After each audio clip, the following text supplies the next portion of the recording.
Hi, my name is Dr. Nikita Dean. And I'm Orrianne Morrison, and we are here with Gibraltar Medical.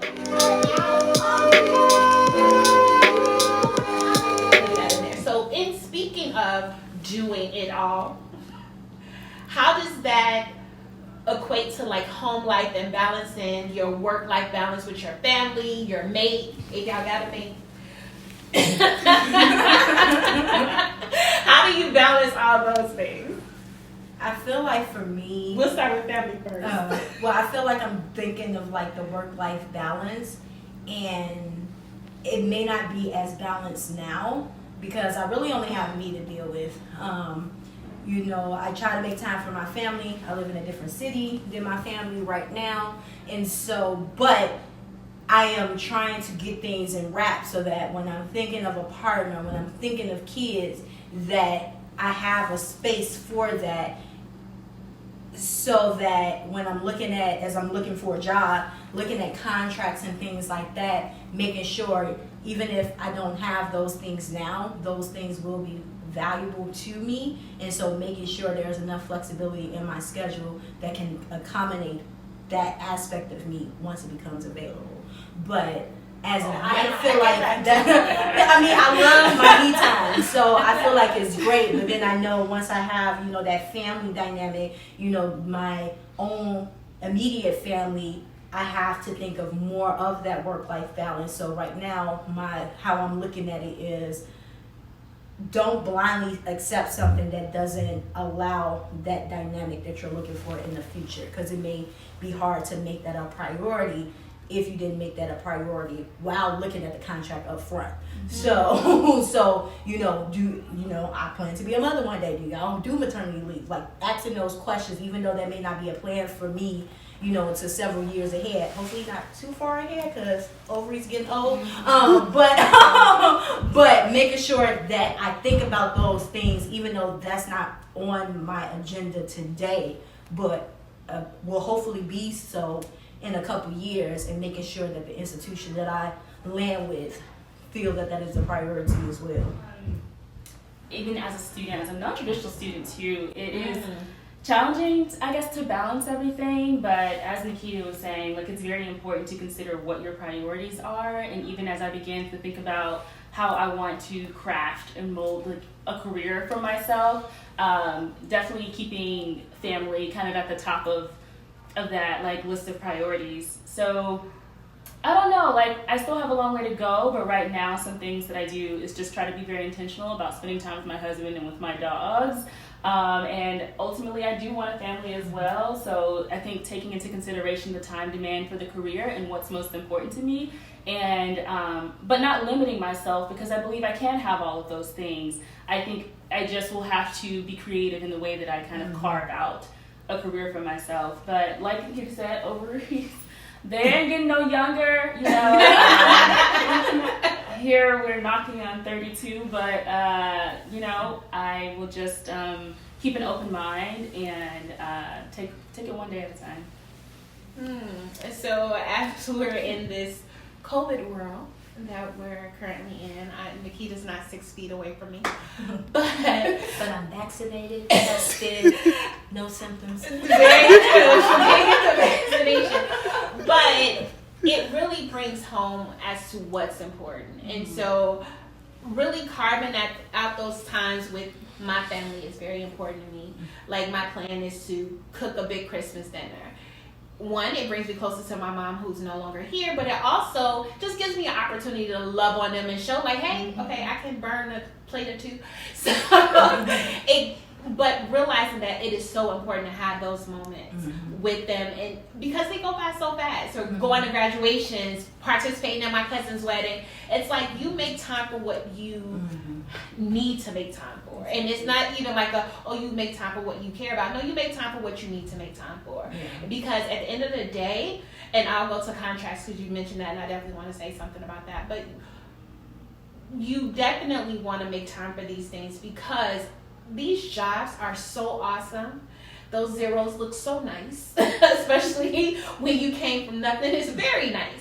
But if anything happens to you, the people who are going to rally around you is not going to be somebody who's working at your job. It's going to be your grandmother. It's going to be your uncle. It's going to be your mother. It's going to be your sister. It's going to be your friend. So it's like really taking the time, taking 10 minutes to call and say, hey girl, how you doing? It goes so much further than just being like, okay, I don't have time to deal with that. I can't talk to you right now. I don't want to deal with that. I got to deal with this case right now, because at the end of the day, you will actually feel better, and you'll be able to rush and go to that next case because you got that little recharge in dealing with your family. So it's very important. And then so you said something profound about contracts. What I feel like, especially us African Americans, forget, we're in a different ballpark now. So when you start talking and it's important to negotiate. Because a lot of times, I'm from the school of, they tell you what this is what the hours are, this is what they're going to pay you, this is what you're going to do, and you either say yes or no. But no, as a physician, you have worked very hard that you can now say, I don't want to do that, or this is my limitation. You can accept that limitation or not, whether it's like, I want to work 3 days a week, 4 days a week, 5 days a week, or, hey, I don't want to work it out, like Nikita. I work a lot. You do not I work a lot. She just hates sometimes. I think I call when she always at home. But the thing is, a lot of wisdom comes from those that done this before us. Yes. And so for those that have been physicians, 5, 10 years, 20 years, 50 years ahead of us, they are making strides in ways they wish they had when they were at our stages. And so I am benefiting from the things that they went through, and I'm learning from that. And so, I have learned about a lot of brilliant women physicians, and even black, so that's even better, that are creating platforms and creating communities to improve that work-life balance. And one of the things that I've learned from a book by Dr. Bonnie Mason called Power Moves, the contract benefits the person who made it. So it has everything that they want in that contract. In order for you to be reflected, you have to negotiate. So if taking your kids to school is something that's important to you, and so you can't start work before this, you need to negotiate that. And how she mentions, you have your absolute needs, so you would never sign a contract without this, and then your wants, which are bonuses. You may take a job without it, but it's great if you can get it. And so you have to know your wants and your needs, and you should not sign any contract without that in mind. And so unfortunately, when medicine is becoming more of a business, and a lot of the times we're just thinking of what do you produce, and not necessarily thinking of what are your needs. When we are assigned, it increases the chances of you getting burnt out. And some people talk about more of this moral injury, where you came into medicine wanting to do this, but the time strains that you have per patient or the documentation strains that you have prevent you from doing that, you burn out quickly. So one of the days, you can't eliminate burnout, because when you're in any profession where it's high demands and needs, there is a possibility of it. But to decrease that possibility is you have to go into that conversation knowing what you won't do without. And you have to negotiate that. And if they say no, that wasn't the job for you. And that is fine. Like, we worked too hard for us to start getting burnt out, a couple years into this journey. Like, we sacrificed a lot. And a lot of us did not take the traditional route. Even the traditional route is long as hell. So if we did the non-traditional route, like, we put in some time. And the thing that is so troubling is when you hear of people who who you work with, that sacrifice so much, and they ready to say, I'm done with this, because this profession, the business size of it, is taking away some of that humanity out of why we wanted to do this in the first place. And learning what Dr. Bonnie Mason is doing, that was like the number one thing I've taken away, is know what you will do without, or you won't do without, and what are the things that you won't, so that when you're thinking about your future career and signing contracts, you have that in place. I know, right? That's good. I'm soaking this up. You see, this is what you have to do. You have to learn from those who are ahead of you, to help light your path. Yes, this is good information. Nice. So all of us are non-traditional. Yeah, so I was like, so I know we work really hard. So I was like, what did you do in your former life? in my formal life? Yeah, before medicine. I felt like I was more creative. So I felt like, again, college allowed that opportunity, like being like an event planner and just like, and like I love culture. And so creating like being, putting together the culture events or doing dancing or doing arts and crafts, sewing and crocheting. I feel like I lost a lot of my creativity. And so I try to revisit my creative friends to kind of get back into it now that I'm out of training, or at least the heavy training, which was residency, to tap back into that creative side because it's been suppressed for a long time. So now I'm trying to revisit her. So You discover. You do lose yourself. I think that's a very big statement, that you really do lose who you are going through this journey, because so much of you is put into it, where you're like,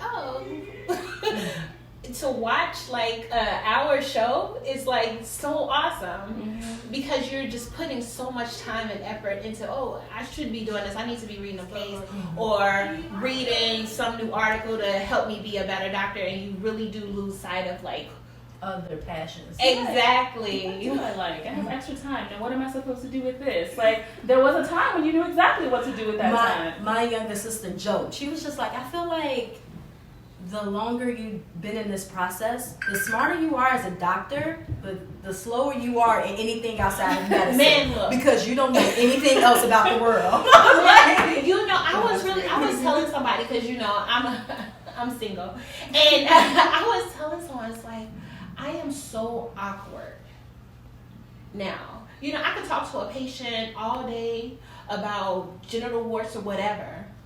But if somebody asks me, well, how was your day? You like, huh? I'm like, how am I supposed to? And it's like, I really feel like I'm trying to get back. Like you said, get back into. I really feel awkward now. And I was like, anything else? If it's medically related, we can talk about it all day. But if it's about me or about a relationship, or I'm like, huh? How does it work anymore? Right. I need a transfer.